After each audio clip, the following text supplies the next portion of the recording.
আসসালামু আলাইকুম ভিউয়ার্স, আশা রাখছি সবাই খুব ভালো এবং সুস্থ রয়েছেন। তো বন্ধুরা, আমরা মেসেঞ্জারে যাদেরকে একসময় রেস্ট্রিক্ট করেছিলাম এবং এখন যদি আমরা চাই যে তাদেরকে আনরেস্ট্রিক্ট করব এবং তাদেরকে কিভাবে করব তাদেরকে তো খুঁজে পাচ্ছে না।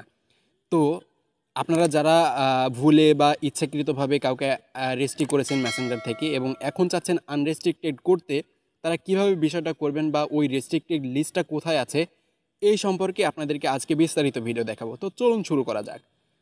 ওকে, ওয়েলকাম ব্যাক। তো বন্ধুরা, চলে আসলাম আমরা আজকের মূল ভিডিওতে। তো আপনি যদি চান যে আপনার রেস্ট্রিক্টেড লিস্ট আপনি দেখতে চান বা আপনি যাদেরকে রেস্ট্রিক্টেড করেছিলেন তাদের মধ্যে কাউকে আনরেস্ট্রিক্ট করতে চাচ্ছেন এখন, তো এটা আপনি কিভাবে করবেন সেটা আমি আপনাদেরকে এখন বলে দিচ্ছি। তো আপনি প্রথমেই চলে আসবেন মেসেঞ্জারে, দেন এখন এখান থেকে আপনি জাস্ট এই যে মেনু অপশন আছে, মেনু অপশন কারো উপরের দিকে থেকে কারো নিচের দিকে, আপনি জাস্ট মেনু অপশনে চলে আসবেন। তো মেনু অপশনে চলে আসার পর এখানে আপনি সেটিংস অপশন পাবেন, সেটিংস অপশনে ক্লিক করবেন।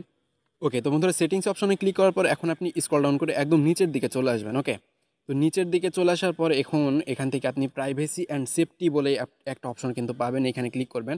তো এইখানে ক্লিক করার পর এই যে প্রথমেই দেখুন রিপোর্টেড চ্যাটস, এটা হচ্ছে রিপোর্টেড চ্যাটস, হিডেন চ্যাটস যাদেরকে আপনি হাইড করেছিলেন তাদের। এবং এইখানে দেখুন এই যে রেস্ট্রিক্টেড অ্যাকাউন্টস। ওকে, আপনি এই রেস্ট্রিক্টেড অ্যাকাউন্টসের মধ্যে ক্লিক করবেন।